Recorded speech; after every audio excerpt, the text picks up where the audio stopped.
32 Adam has the handle 32, DSS 417, possible 211 Hawthorne Boulevard and Lennox Boulevard in Lennox, lastly northbound Hawthorne and Adam U.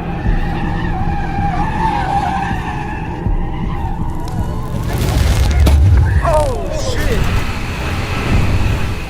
Welcome to Bakersfield, motherfuckers.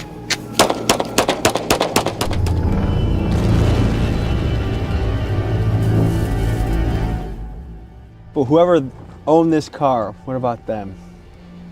I hope you have insurance.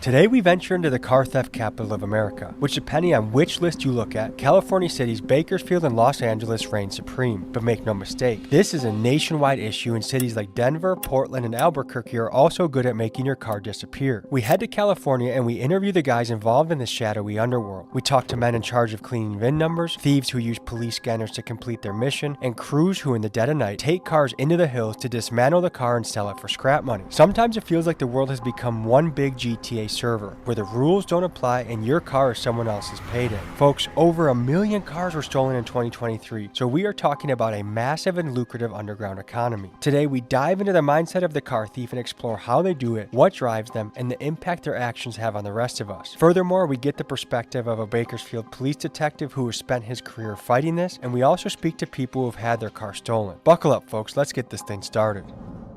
New merch is on the site, trucker hats, t-shirts, pants, hoodies. It's fresh, it's for you. If you want it, TommyGMcGee.com. I appreciate you. And now, to the video.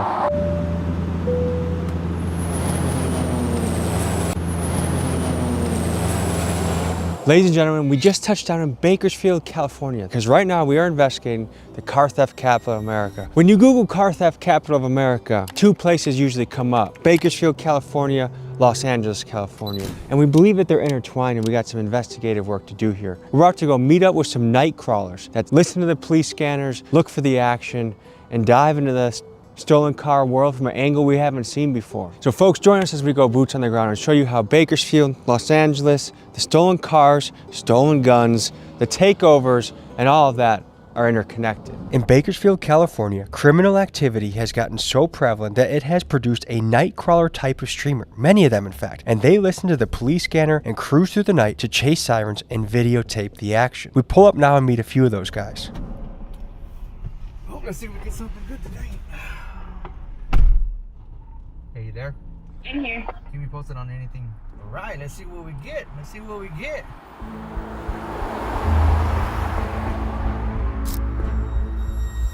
All right, peeps, we're en route to a expanded traffic collision. We don't know the extent of injuries yet. We're about 3 minutes out.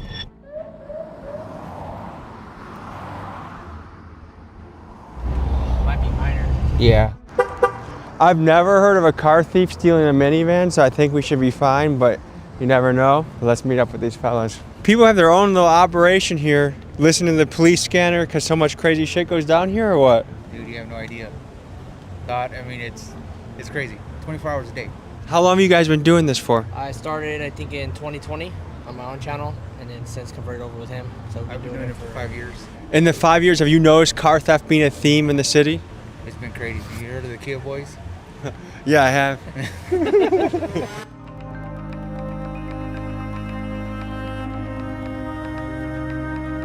So there's local Kia Boys here. We've got videos.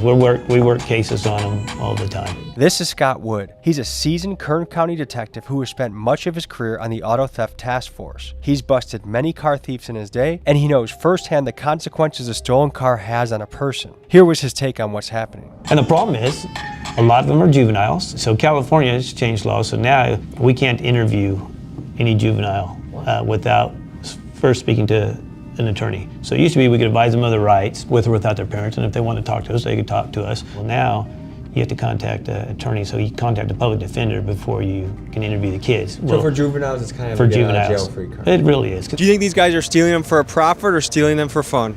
I think for fun. Probably for fun, maybe a profit, I don't know, I can't really say. What's the reputation of the Bakersfield police?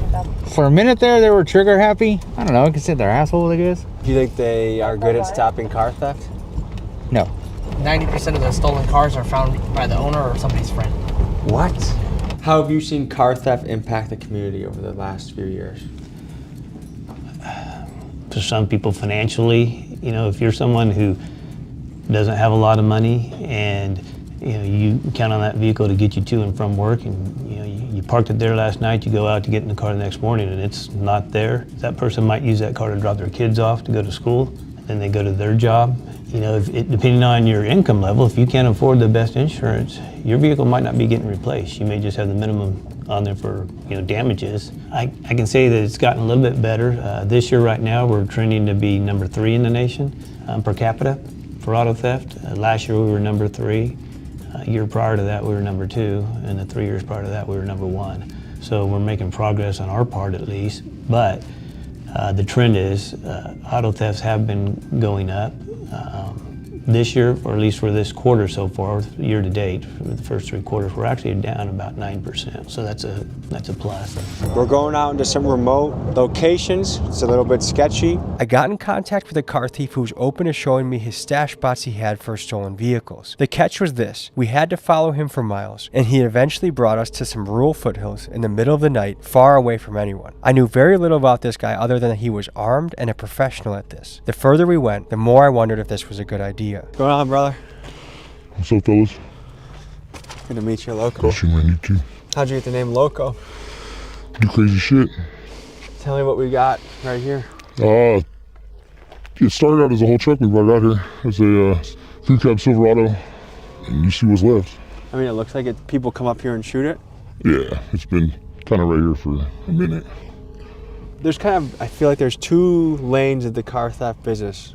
There's the Kia boys that kind of do it for the fun and for the thrill and don't make any money off it. And then there's the more serious professionals. Tell me about from start to finish, like the economics behind this thing, once you take it and bring it here. It was drove out here, so you got a running complete truck. Doors come off, front end comes off, fender bolts come out, and we literally cut the frame right at the front of the truck. Take the whole motor, training, everything all at one time. How long does it take to bust it down to where you need it to be? 2-3 hours. A couple little flashlights, headlights. Other than that, the light of the moon. And is this a one-man job, or what kind of crew does it? Usually there's like 2 or 3 of us. What can one of these bring in parts when you sell it all off? $1,500 to $2,500, depending on kind of who wants what and what's needed and what's good, depending on the mileage. Usually some motors, these 5.3s and the 4L60 transmissions are a hot commodity, so those are anywhere from $500 to $1,500 for motor and training combo with wire harness. And then you're selling this to chop shops, you're selling this to people. We're selling it to speed shop, guys that need motors for cars, for motor swaps, a lot of the, and then as far as like body part wise, you're looking at guys who need a clean bed for their truck, or they need doors for their truck that aren't beat up, or fenders, hood, whatever. Curious, you seem to really know your way around cars. Why not just open up a mechanic shop? Buying trucks for like a wrecking yard or something that they're just expensive. So part of it's the adrenaline, part of it's the money. Yeah, a lot of stuff is like our group of people who need shit. So, what about the people, whoever owned this car? What about them? I hope they have insurance. One, that's assumption on their part, because the law may say in California that you're supposed to have insurance, but not everybody does have insurance. Because like I say, some people are struggling, or maybe they're behind. What if that's that month where you had to choose between paying rent and paying your car insurance, so you let the insurance slide, thinking you'll catch up on it later, and that's the month when you happen to get hit, and now you don't have insurance. Does it surprise you to see Bakersfield at the top of the list for some list for car theft? There's other stuff that's pretty high for Bakersfield, but I didn't think our car stuff was that high. But there for a while, you got caught driving a stolen car, you were out of jail the next morning. You don't see me driving around a stolen car flexing. I don't do that. Straight business. Yeah. Is this a dangerous job? Yeah, because all it takes is the helicopter to fly over one time with a spotlight, and you're out here with the trailer and the torch, and they see what you're doing. Yeah, cops are coming, and then you got to get out here in these hills and run. Have you ever had to run from a helicopter? Helicopter, no. I've ran from the police department. How many nights a week do you spend out at a place like this? I've kind of slowed down a little bit with family and all that type of shit, but 3 or 4 trucks a month during the prime of it. Like I said, there's only 2 or 3 of us, and I don't like storing a lot of shit. So when you got a whole truck taken apart in your property, at your house or your garage, driveway, whatever, and kind of people, neighbors and shit start questioning, and I don't like all that. So What else do stolen cars lead to? Stolen cars are used in a lot of other offenses. So if a person's going to go commit a robbery or do a drive-by shooting or something like that, if you use a stolen vehicle, then it's not traced back to you. I have a theory that a notable portion of guns get to the hood back through stolen cars right now, especially for the really young guys. We have that occasionally. It's not as high amount as you would think. Most of the guns that we come across here, when we find out where they came from, the guys, it's usually from like a residential burglary. If you go on vacation, somebody notices your newspapers piling up out front, or your mail hasn't been picked up, so they know the house is vacant for a while. They break in, you've got a safe in there. They'll steal the whole safe, and if you've got 25 handguns in there, that's 25 guns hit in one deal. Of a car, typically, usually a guy may have one gun in the car. How much are stolen cars connected to guns getting into the hood, you think? Because people steal cars with guns in them. it happens a lot. Like I know somebody that their truck got stolen or broke into, and they had guns in the car. I ain't tripping. Yeah, I got 17 friends in my pocket, so we're good. Guys, I must tell you that the Patreon cuts from this episode are absolutely crazy. And by becoming a Patreon subscriber, not only do you get access to my best and uncensored clips, but you also support independent journalism, which is pretty badass and I greatly appreciate. Link is in pinned comments. This is out of I ain't tripping on that. From an outside perspective, part of me really understands the thrill, but then when I look at the risk and the consequence of other people, like when you're stealing someone's actual car and they can't go to work or they can't get money from their job, like there are real things behind that. Yeah, like I said, like knowing people who've had their car stolen. My brother had his truck stolen. Wake up in the morning, go out to work, and your shit's gone. I guess it's a statistic because you fell in that category of your shit getting stolen. So do you feel like in this economy, you're pushed to a point where you have to consider things like this? Sometimes, yeah, because when you're not working, work is slow. You gotta do something to make some money. Like, I guess when you first got into this, do you feel like you got into it more for the thrill of it or for the economics of it? It is a adrenaline rush, like jumping in the truck and bouncing out of somebody's driveway or in front of their house or parked on the street, their apartments or something. But then it's like, when you're all done, it's like, okay, cool, I got some money in my pocket. Like, that was simple enough, let's go do it again. Did you feel bad at the beginning afterwards?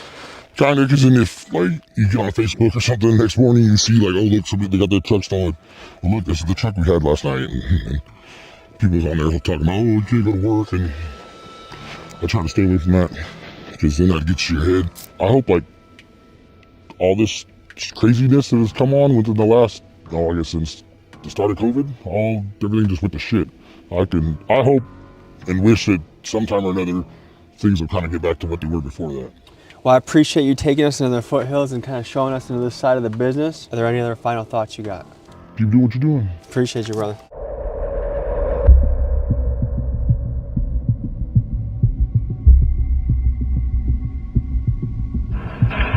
Adam has the handle 32, the assist 417, possible 211 Hawthorne Boulevard and Lennox Boulevard in Lennox, lastly northbound Hawthorne and out of view. Got that one, I got an SS. 116. CHP.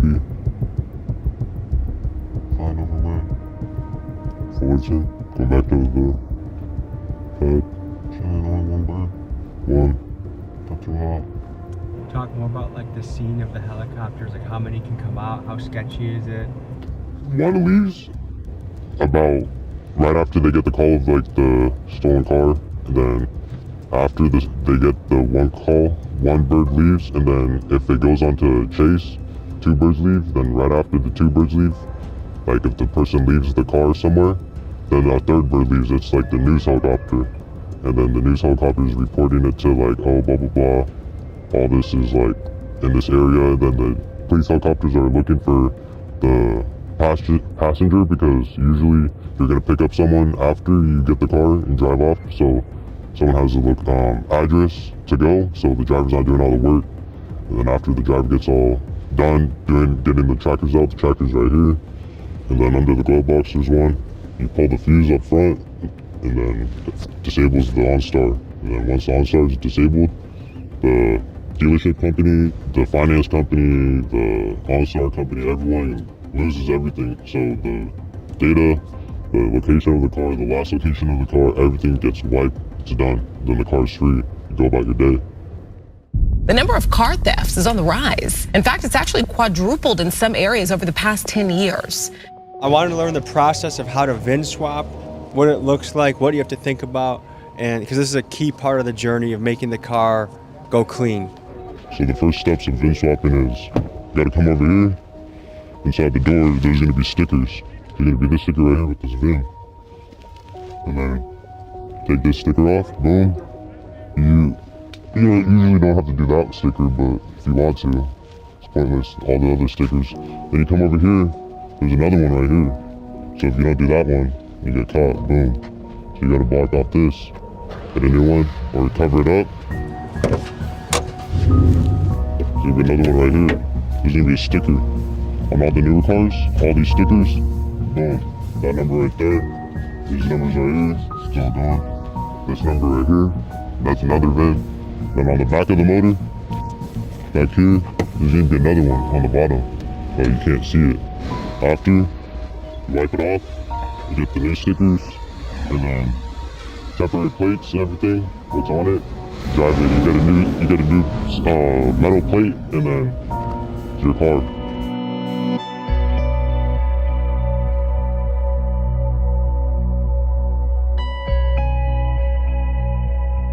We're here with Jacob.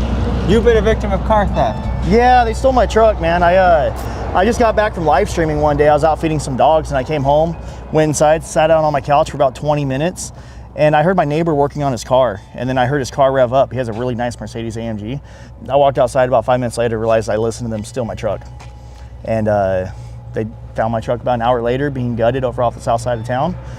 They took the catalytic converters off it, ripped my entire radio out, and did about $6,000 worth of damage. The sheriff's department were told that the guys that were breaking in, or that were gutting my truck, ran into a house right there, right where my truck was parked at. And when I showed up to get my truck back, I asked them, hey, are you guys gonna go in that house and get those guys and arrest them and press charges? And basically they told me, what's the point? Good old Bakersfield for you. So how has this impacted your life, your truck getting stolen? It cost me about, I don't know, an extra $5,000. But even better than that, last year in the middle of August, I was moving out of my old house over here on the east side of Bakersfield because the theft has gone so high, so I wanted to move and go to a better spot. While I was in the middle of moving, my house actually got robbed and they stole about $30,000 worth of stuff. They stole my Harley, my camping trailer, and gutted my entire garage. If you could speak directly to a car thief right now, what would you tell him? You guys stole from my family and my kids. Stop it, knock it off. You guys are hurting, you're hurting children. My children go camping with me in my camping trailer in my truck, and I literally had to cancel a very big camping trip that was planned all year long because you guys stole my vehicle. I am no longer able to take my son on a mountain ride on my Harley Davidson because you guys stole my bike. You know, I'm no longer able to fix certain things. I have to pay a mechanic now because you guys stole, you know, thousands of dollars worth of tools that I cannot replace. How hard is the process of VIN swapping? It takes about a month. Literally, you guys just get the stickers if you know the right people, if you know the supplier of the stickers, blank stickers of the vehicle that you're gonna get, and everything in the right sticker, because people do fake stickers, and some of them look fake, and you get caught up. You need a place that for a month you can put a hot car. Correct, because the cops can still plug in their scanner, and they can get the old VIN from the ECU to it, and then boom. That's how other people get caught. You have to wipe out the whole VIN from the ECU. If you had to guess, how many VIN swaps do you think you've done? Over 20. Okay. Right now the game is hot, right? Correct. What makes it hot? How are people getting caught? All the young people getting into it and then stealing the cars, lighting them on fire. But there's no point of that when you got a whole car right there where you can sell for all your money. A lot of people say California is soft on crime, and that makes people just down to do things because they know that's going to be a slap on the wrist. Do you feel that way? Yeah, because I go steal a car, it's going to be a slap on the wrist. I'm going to be done. Like, they're going to take me in, I'll pay the fine, boom, I'll be out the next day. We've talked to a few gentlemen in the car business that they're like, well, if I'm driving around in a stolen car in California, I might get let out the next day, so there's not really a big deal to it. Yeah, there were some law changes a couple years back that made things a little bit more difficult for us. It's a concern. There's been some laws that just passed this time, it's kind of changed a little bit of that, but California was long known as a state that was soft on crime. However, with bipartisan support, California just passed Prop 36, legislation that was designed to be tougher on theft, imposing heavier penalties on crimes ranging from car theft to smash and grabs. For example, look here as these two thieves learn that what they did is no longer a slap on the wrist. That's a felony? New laws. Stealing is a felony. It seems there is a shifting tide in California in which the hardworking people finally feel like they are being represented and protected rather than the criminal being enabled. like our jails, it's got plenty of bed space out there.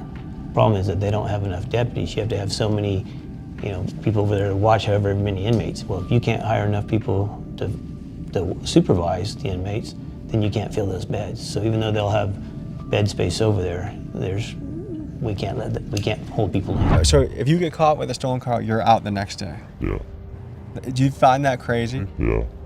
If the laws were harsher, do you think you'd be less likely to be doing this? No, I'll still be doing it. What got you into this? My friends. And why? Like, what's worth the risk for you? I don't know. That's hard. That's a hard question. Do you just enjoy the adrenaline rush? Correct. Would you say that when you're taking a car, it's sometimes the most alive you've ever feel? Yeah. Like, you're all there because you got to be all there. Because one open, you're done. There's probably a single mom whose car got stolen Without insurance that she uses that to get to work. Correct. I don't feel bad for them because they shouldn't have left it like sitting where it was or how it was. If the door was unlocked, boom, that's their loss. Okay, because there are some people, like we just talked to a guy in Bakersfield a couple of days ago that his camper got stolen. Yeah. His family camping trip that he takes his children on, Yeah. out the window, it's canceled. Like, You really feel 0% bad? Yeah. Really? Yeah. Okay. It's their fault. They should have not left their car right there. So how does the average citizen of Bakersfield suffer when car theft? You have the financial loss from her. I mean, that's going to impact them quite a bit. The other thing, though, is for some people, it can be very emotional and stressful situation. Some people may feel traumatized from it. It's being victimized, and especially if you thought that you lived in a secure, like, I live in a nice neighborhood, I never would have thought that, and then they realize that hits home. How much money can someone stand to make on a deal, just one of these cars? From Vince swapping it or before Vince swapping it? I guess your cut of the action, like, And a night, probably 2K. and just quick money. Yeah, it's quick money, and you can do whatever with the money. Some people call either LA or Bakersfield the stolen car capital of America. Correct, it is. Yeah? Yes. Does it surprise you? Yeah, because they could be coming out here to like where all these like luxury cars are, but then they're going up to like the valley, they're risking it, driving all the way down an hour through the grapevine and all that stuff. They could get caught up right there through CHP, and that's their problem. How much is the stolen car scene and the takeover scene overlap? Do they kind of go hand in hand? Yeah, they both go together because if you're not from the takeover scene, you're not going to be stealing a car. That's what like fuels the fire, the takeover. So if it wasn't for all the takeover kids, all the people who steal cars, all this stuff, they wouldn't say nothing. My contacts in the car game told me if you want to understand car theft culture, you have to look into the takeover scene. Takeovers are illegal street meetups where people gather sometimes by the thousands, shut down intersections, do donuts, and cut loose. On one end of the spectrum, you have well-to-do car enthusiasts who want to talk shop and hang out with their car meet friends, and these people advocate for legal pits to be made so they can drift their car in peace. On the other end, you have some of the takeover guys that promote absolute lawlessness where people shoot guns and homicides happen, and some takeovers even end in rampages where they loot convenience stores and use mob violence on the employees. To better understand the overlap between car theft and takeovers, I call my car thief friend Felix and he gives me his perspective. LA and the Bay Area have really strong takeover scenes. How much does the takeover world overlap with the car theft world? From my experience, it goes hand in hand. At least when I go to the shows, I don't take legally owned cars to go destroy them. I'll take strikers over there and go do crazy stuff in them and break them, and it's not my car. I'm sure they all have the same mentality. Some of these kids, they don't even seem like they could afford some of these vehicles that they're crashing over there. It's like the whole criminal underworld comes together in one spot, and that's really what the takeovers are. Because of how out of control takeovers have gotten, police in places like Tampa and New York have begun to fiercely crack down on these events. Let me know in the comments what you think about takeovers. I guess let me ask you this. What do you think it is culturally where it seems like more and more younger guys are just okay with stealing something? What do you mean? Like it seems like more and more people have a similar answer to you. Well, it's not my problem. I don't care if it's Single mom that now gets evicted, like it's not. you know, How do we get to that point thinking like that? because I have feelings for that mom, but at the same time, it's like she shouldn't have, like what I was saying. She shouldn't have left her car right there. She shouldn't have left her purse right there. She shouldn't have left her keys. If someone leaves their keys, because that happens a lot. People leave their keys in the car. Boom. You don't gotta. But you're taking this sometimes from people's own driveway. Right. Like you just walk up. What else are they supposed to do? Get out there, park it in the garage. So unless they just have a lot of garage space, Right. they're toast. Yeah. Organized crime across state lines brings feds in, right? Correct. Do you have any suspicion that, like, how do you know that a guy Instagramming you is not a fed, or how do you know a guy at the takeover is not a fed? Because you have to know the people that you take the cars with, and then you got to know the people who you're giving the car to. We usually give the cars to the cartel. So you just give them all, you just take them down to Mexico. People come down to Mexico, and they drop them off. You show a car to a cartel. Yeah, How scary is that? pretty scary. The one, when I did it, it was a truck. They just can't pick it up. But my other buddy, he's driven them down to Mexico, and he just drops it off. Tijuana. Yes, correct. How do you know you're dealing with a cartel guy? Because they'll tell you, or like it's pretty obvious. Like they'll be like, blah blah blah. I'm gonna have these people here, and then like once they say there's these people here, you already know it's a whole gang. Then if it's not a gang, it's a cartel. When you deal with guys like that, are they actually pretty chill, or is it No, terrifying? It's terrifying. Tell me more. They usually have guns. They're all loaded. They'll be like looking at you. They'll like look like mad dogging you, so that it looks like they're gonna rob you or something. But yes, they are chill. I'll go back to that. They are chill, but they're more chill in the state of fact of they just want the car and they just want to go. They just want to be done with it. So that's why they're just chill. But if you do want up, boom, they're gonna switch up like that, and then you could be dead. So today, folks, we spoke to the individuals involved and impacted by the business of car theft, and it left me thinking that there are many types of theft we still have yet to investigate on this channel. Wage theft, for example. We could talk about taxation, we could talk about jewelry heists, we could talk about all sorts of different kinds of theft, but I'm curious to hear what kind of theft you'd like to see this channel investigate further. Email me at TommyGMcGee123@gmail.com to hit me up with ideas and leads. I appreciate you guys. I'll see you next week.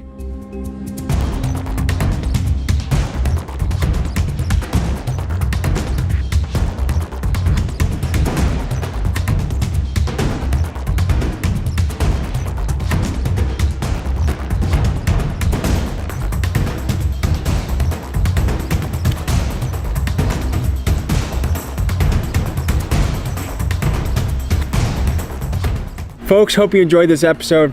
You want to watch another? Here. You want to subscribe? Over here. See you next week.